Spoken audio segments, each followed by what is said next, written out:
실패의 쓰라림을 딛고 다시 일어서는 재기의 이야기는 언제 들어도 마음이 흐뭇합니다. 룻기가 바로 그런 이야기입니다. 밑바닥 인생이 기적처럼 다시 재기하는 인생 뒤집기의 이야기입니다. 잠언 24장 16절에 대저 의인은 7번 넘어질지라도 다시 일어나려니와 악인은 재앙으로 말미암아 엎드러지느니라 했습니다. 믿음의 사람은 7번 넘어져도 오뚜기처럼 다시 일어나는 용기 있는 사람이라는 말입니다. 룻이 그것을 한 편의 드라마처럼 우리 앞에 잘 보여주고 있습니다. 이 시간은 그가 어떻게 그 혹독한 시련을 딛고 다시 일어설 수 있었을까? 그 점을 좀 살펴보려고 합니다. 먼저 그녀는 바닥에서부터 시작했습니다. 오늘 말씀을 보니까 룻이 밭에 나가서 이삭을 주었다고 합니다. 유대 땅에서는 추수를 할 때에 땅에 떨어진 이삭은 그대로 두는 관습이 있었습니다. 율법에 땅에 떨어진 이삭은 가난한 자들이나 나그네들을 위해서 그대로 두라고 규정하고 있기 때문입니다. 그런 이삭을 주어서 연명하는 것은 인생의 제일 밑바닥에 떨어진 것을 의미합니다. 그렇게라도 하지 않으면 먹고 살 수가 없기 때문에 이제 그런 일을 하는 것이죠. 유대 지방은 한낮에는 기온이 급격하게 올라갑니다. 장렬하는 그 태양 아래서 허리를 굽혀서 하루 종일 이삭을 줍는 것은 쉬운 일은 아닙니다. 또 밭 한 곳에서 주워봐야 얼마 줍지도 못합니다. 자연히 이 밭 저 밭 옮겨 다녀야 하는데 그러다가 질 나쁜 일꾼들이라도 만나면 큰 봉변을 당할 수도 있습니다. 보아스가 9절에 보면 룻에게 이렇게 말합니다. 그들이 베는 밭을 보고 그들을 따르라. 내가 그 소년들에게 명령하여 너를 건드리지 말라 하였느니라. 일꾼들이 이삭 줍는 여인에게 성희롱을 하는 것이 다반사였다는 것을 암시하는 말이죠. 그렇게 서글프고 힘든 일을 하겠다고 룻이 두 팔을 걷어붙이고 나선 것입니다. 밑바닥에서부터 새로 시작할 결심을 단단히 한 것입니다. 그것이 중요합니다. 우리도 인생을 살면서 원하지 않지만은 때로는 실패를 경험할 때가 있습니다. 그럴 때 여러분 어떤 마음 자세를 가지십니까? 남을 탓하고 세상을 탓하고 하는 사람은 절대로 다시 일어서지 못합니다. 아, 옛날이요 하면서 과거에 젖어 사는 사람은 절대로 다시 일어설 수 없습니다. 그냥 바닥에서부터 새로 시작해보자고 결심하는 것입니다.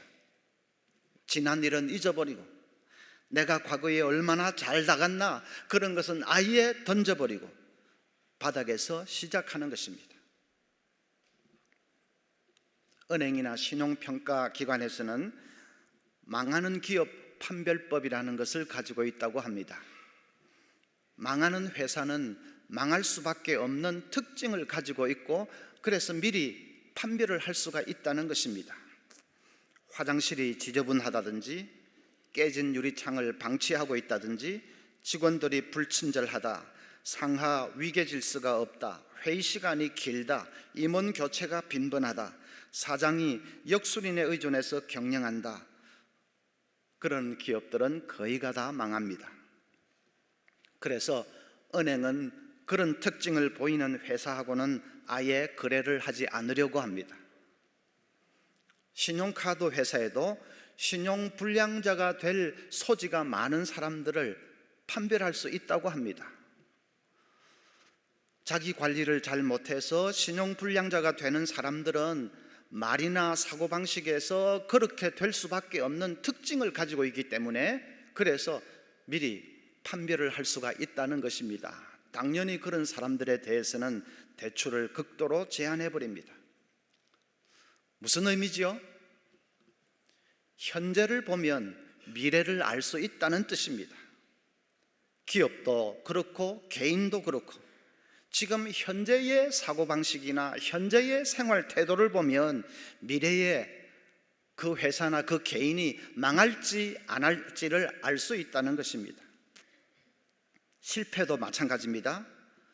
실패한 사람도 그 실패를 어떻게 대하는지 그 마음 자세를 보면 그가 앞으로 재기할 수 있을지 없을지를 판별할 수가 있습니다. 대번에 알 수 있습니다. 비록 실패를 했어도 바닥에서 새로 시작하리라고 결심하는 사람은 반드시 다시 일어나는 사람입니다. 그래서 어떤 거친 일도 마다하지 않고 그냥 몸으로 부딪히겠다고 결심하고 나서는 그런 사람은 반드시 재기하는 사람입니다. 그러나 실패를 비참하게 생각하고 남의 탓하고 과거에 매여 있고 그런 사람은 한 번의 실패를 극복하지 못하고 영원히 주저앉아 버리는 사람입니다. 바닥에서부터 시작하겠다고 결심하는 사람에게는 그 바닥이 오히려 복이 될 수도 있습니다. 김난도 교수가 이런 얘기를 했습니다. 자기 친구 중에 한 사람은 공기업에 다니면서 아주 잘 나가는 사람이었는데 갑자기 회사에서 잘리게 되었답니다. 사내 정치에 잘못 휘말려서 정년을 5년 앞두고 그만 사표를 내게 되었습니다. 사표를 던지고 회사를 나온 날 그 친구와 자기가 함께 술을 마셨답니다. 그 친구는 앞으로 어떻게 살지 걱정이 태산입니다. 그리고 자기를 자른 상사들에 대해서는 미움과 원망이 부글부글 끓고 있었습니다. 둘이서 무거운 마음으로 밤늦도록 술을 마셨습니다. 1년쯤 지났는데 그 친구에게서 밥 한 번 먹자고 연락이 와서 나갔습니다. 그런데 깜짝 놀랐습니다. 1년 전에 그 풀 죽은 모습은 간데가 없고 아주 활기차고 건강하게 보입니다. 조그마한 사업을 새로 시작했고 그리고 부업으로 보험 설계사 일도 한다는 것입니다. 큰 돈은 못 벌어도 그래도 어느 정도 이제 자리는 잡았고 무엇보다도 정년 걱정 없이 일할 수 있어서 좋다고 은근히 자랑까지 하는 것입니다. 그 친구 말이 정년을 다 채워서 회사에서 나오는 사람은 흔히 보면 사기꾼에게 속아서 이 퇴직금 몽땅 날려버리는 경우가 많은데 자기는 한 해라도 더 빨리 직장에서 나와서 세상을 배울 수가 있었고 그래서 새로 사업을 하면서 수월하게 적응을 할 수가 있었다는 것입니다. 그러면서 하는 말이 한때는 나를 내친 사람들이 그리도 원망스러울 수가 없었는데 이제는 얼마나 고마운지 모르겠어. 더 늦기 전에 나를 잘라줘서 껄껄 웃으면서 그렇게 말하는 것입니다. 여러분 그 말이 맞지 않습니까? 직장에서 잘린 것이 복이 될 수 있습니다. 바닥에 떨어진 것이 오히려 복일 수 있습니다. 룻이 바로 그랬습니다. 바닥에 떨어졌기 때문에 미래의 남편 보아스를 만났지 않습니까? 바닥에 떨어졌기 때문에 다윗의 증조모가 되는 상상할 수 없는 복을 받았지 않습니까? 인생은 정말 모르는 것입니다. 바닥에 떨어지는 것을 두려워하지 마십시오. 바닥에 떨어지면 이제 올라갈 일만 남았습니다. 요즘 조용필 바운스 아시지요? 바닥에 떨어지면 이제 바운스 튀어 올라갈 일만 남아 있습니다. 그렇게 긍정적으로 생각하고 또 용감하게 바닥에서 시작하는 자세가 중요합니다. 둘째로는 성실로 옷을 입는 것입니다. 보아스가 곡식을 줍고 있는 룻을 보고 저 여자가 누구냐고 하니까 사환이 이렇게 대답합니다. 6절에 베는 자를 거느린 사환이 대답하여 이르되 이는 나오미와 함께 모압 지방에서 돌아온 모압 소녀인데 그의 말이 나로 베는 자들 따라 단 사이에서 이삭을 줍게 하소서 하였고 아침부터 와서는 잠시 집에서 쉰 외에 지금까지 계속하는 중이니이다. 사환이 감탄을 하고 있습니다. 뙤약볕 밑에서 이삭을 줍는 그 쉽지 않은 일을 저 여인은 한번 잠시 쉰 것 외에는 하루 종일 저렇게 계속하고 있습니다 하고 보고를 합니다. 룻은 이삭을 줍는 그 밑바닥 일을 성실하게 감당했습니다. 그녀는 신세 타령만 하고 있지 않았습니다. 내가 그래도 모압에서는 잘 나가는 여자였는데 여기 와서 이게 무슨 꼬락선이냐 그러고 있지 않았습니다. 그는 주어진 환경을 있는 그대로 받아들였습니다. 그리고 최선을 다해서 열심히 일했습니다. 그 모습을 보고 보아스가 감동을 받습니다. 그래서 룻에게 이 밭 저 밭 힘들게 돌아다니지 말고 우리 밭에서 그냥 쭉 이삭을 주우라고 특별하게 배려를 해줍니다. 바야흐로 보아스와 룻 사이에 썸씽이 시작되는 것입니다. 로맨스가 시작되는 것이죠. 보아스는 룻이 남편을 여의고 이제 시어머니를 모시기 위해서 재혼도 포기하고 저 먼 모압에서 여기까지 온 착한 여자라는 것을 들어서 알고 있었습니다. 그래서 좋은 인상을 가지고 있었지만은 막상 그 여자를 만나보니까 여자가 요령만 피우고 불성실하고 그랬다면 인상을 다 구겨버렸지 않겠습니까? 그런데 착할 뿐만 아니라 그 보잘것없는 그 이삭 줍는 그 일마저 성실하게 열심히 감당하는 것을 보고 그만 뿅 하고 간 것이지요. 룻이 인생 역전을 이룬 것은 무슨 큰 일을 했기 때문이 아닙니다. 이삭 줍는 그 미미하고 보잘것없는 그 일에 성실했기 때문입니다. 국내 피자 시장에서 점포수 기준으로 1위를 차지하고 있는 회사는 미스터 피자입니다. 그 회사의 사훈이 뭔지 아십니까? 사훈이 신발을 정리하자입니다. 좀 이상하지 않습니까?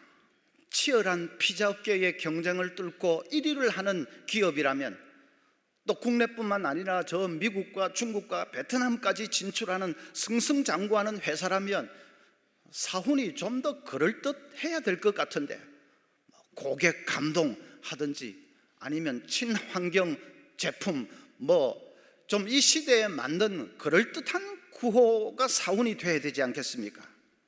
그런데 고작 사훈이 신발을 정리하자. 그 회사 사장인 정우연 사장이 이렇게 말했습니다. 우리 사훈은 신발을 정리하자입니다.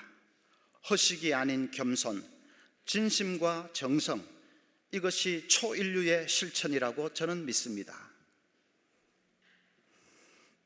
정말로 그것이 생각해보면 중요합니다. 누구든지 신발을 벗어놓는 것을 보면 그 사람의 평소의 마음가짐과 자기 관리 정도를 알 수 있습니다. 신발이 어지럽게 널려 있으면 그것은 기본이 되어 있지 않다는 말이고 기본이 되어 있지 않은 사람에게서 큰 성공을 기대하기는 어렵습니다. 기본이 중요하다는 말 무슨 스포츠에서도 하고 무슨 예술에서도 하고 어디든지 기본이 중요하다고 하지 않습니까? 제가 예언을 하나 할까요? 여러분 자녀들의 방이 깨끗해지면 그러면 그 자녀는 멀지 않아 큰 일을 해낼 것입니다. 입시든지 취업이든지 반드시 뚫어낼 것입니다. 내 아이의 책상이 가지런히 정돈되고 방이 깨끗해지면 그게 마음을 잡았다는 증거입니다. 그러면 머지않아 그 아이는 자기가 원하는 것을 반드시 해내고 말 것입니다. 그러나 방이 쓰레기통처럼 뒤죽박죽이 되어 있으면 아직도 멀었습니다. 알 파치노가 강렬한 연기를 펼쳤던 Any Given Sunday라는 영화에 이런 대사가 나옵니다. 풋볼이란 1인치의 게임이다. 실은 인생도 그렇다. 그 1인치는 도처에 널려있고 그것들이 모여 승패와 생사를 좌우한다. 어떤 종류의 싸움이건 죽을 각오가 된 자만이 1인치를 찾아낸다. 내 소원은 그 1인치를 찾다 죽는 것이고 그게 인생이다. 영화 대사지만은 아주 강력하게 가슴을 때리는 말입니다. 1인치는 2.5cm 이 정도밖에 되지 않는 작은 것이죠. 그런데 그 작은 1인치가 승패를 좌우한다. 취업을 하는 사람과 하지 못하는 사람의 차이는 큰 차이가 아닙니다. 1인치의 차이입니다. 창업을 해서 성공하는 사람과 망하는 사람의 차이는 큰 차이가 아닙니다. 1인치의 차이입니다. 사소한 일에 성실해야 합니다. 그건 제 말이 아닙니다. 예수님이 하신 말씀입니다. 마태복음 25장 21절에 그 주인이 이르되 잘하였도다 착하고 충성된 종아, 내가 적은 일에 충성하였음에 내가 많은 것을 네게 맡기리니 내 주인의 즐거움에 참여할지어다. 작은 일에 충성하는 것을 하나님이 기뻐하십니다. 작은 일은 작은 일입니다. 그러나 작은 일에 신실한 것은 결코 작은 일이 아닙니다. 작은 일은 작은 일이지만 작은 일에 신실한 것은 작은 일이 아닙니다. 하나님은 그것을 크게 보십니다. 왜냐하면 어떤 일이든지 하나님 앞에서 신실하게 행하는 그것은 바로 하나님 앞에 올려드리는 예배이기 때문입니다. 여러분 많이 들어서 아시지요? 예배는 이 예배당 안에서 이루어지는 것만이 예배가 아닙니다. 직장인이 직장에 가서 정말 하나님 내가 면전 앞에 있다는 그런 마음으로 자기 맡은 일을 신실하게 감당하면 그 직장 일이 하나님께 올려드리는 예배입니다. 학생이 내가 하나님 앞에서 공부한다는 그런 믿음으로 열심히 최선을 다해서 공부하면 지금 책상 앞에서 공부하고 있는 그것이 하나님께 올려드리는 예배이지 않습니까? 그러니까 하나님은 그것을 기쁘게 받으시고 축복하시는 것입니다. 어떤 젊은 부인이 남편을 여의고 절망에 빠져서 강물을 물끄러미 바라보고 있습니다. 여차하면 빠져 죽으려고 시커먼 강물을 바라보고 있었습니다. 그러다가 문득 고개를 들어보니까 저 강둑 위에 밭에서 어떤 농부 한 사람이 밭을 갈고 있는 모습이 눈에 들어왔습니다.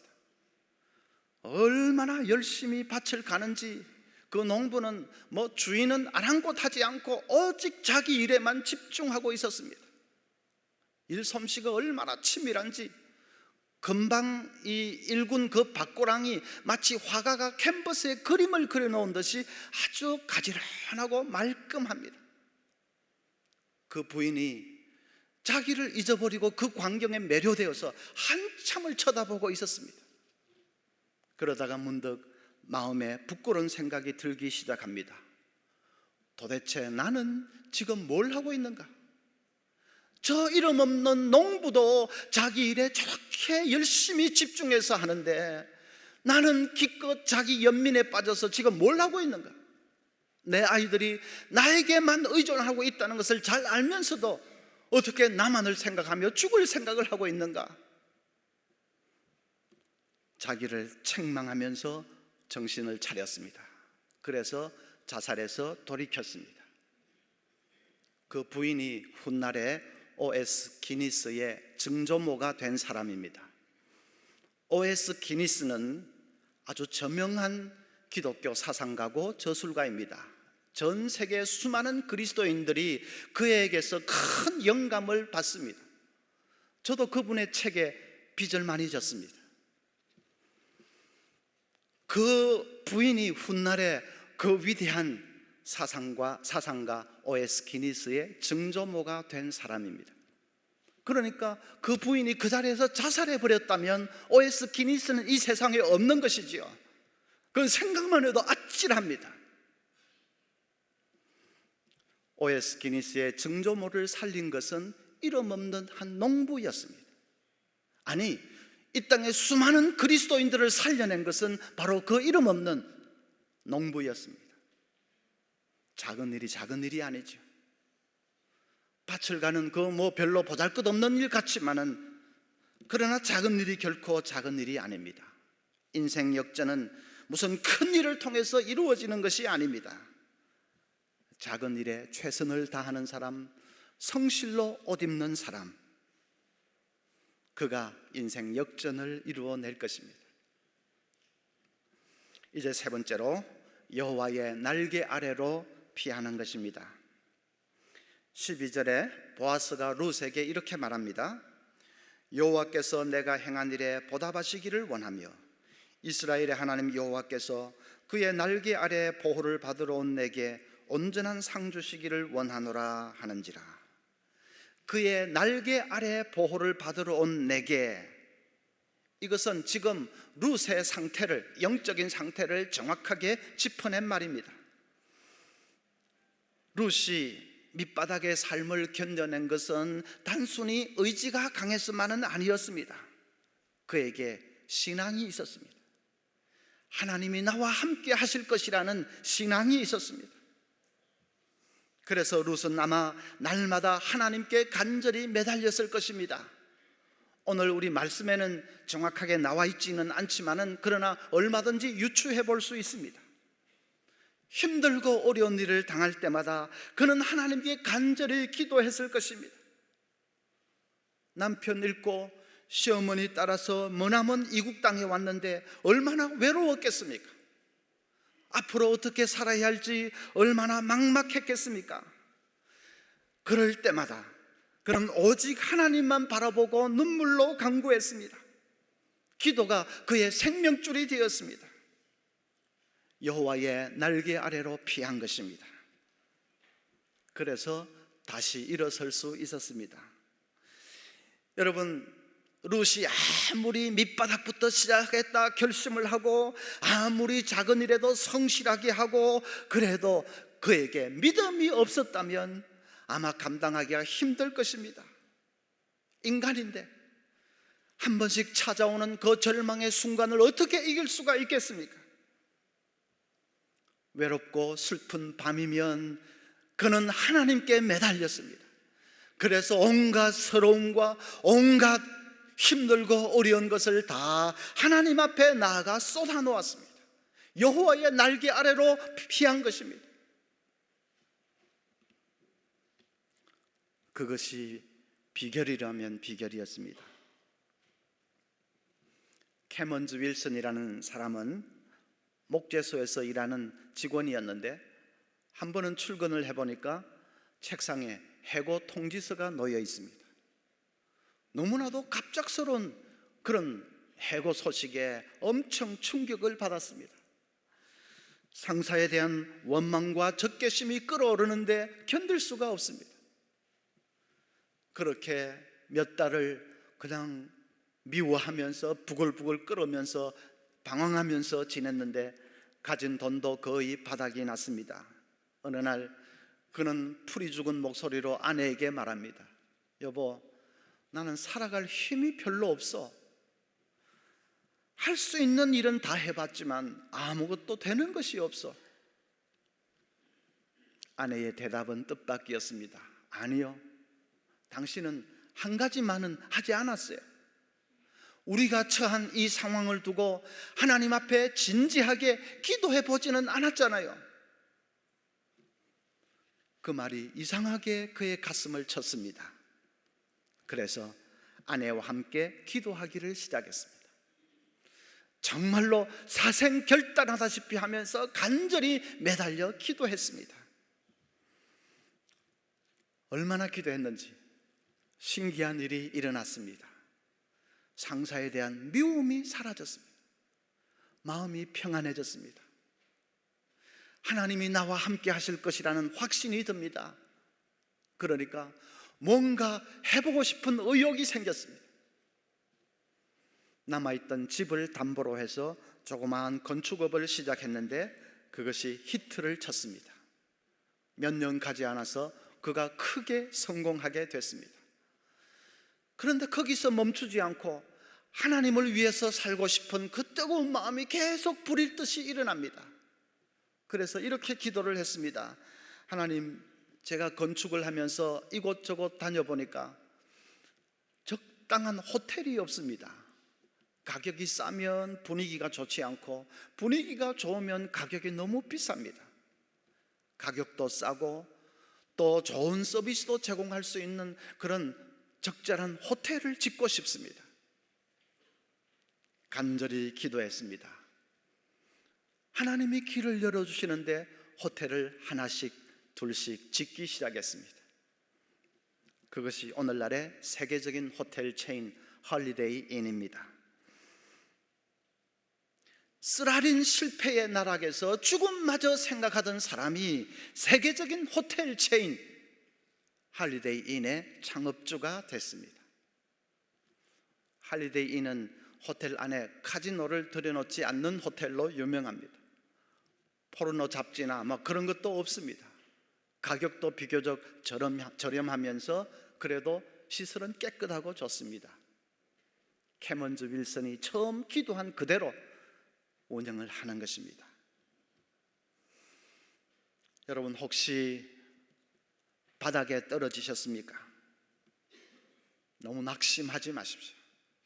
기도할 수 있습니다. 우리 믿음의 사람은 기도할 수 있습니다.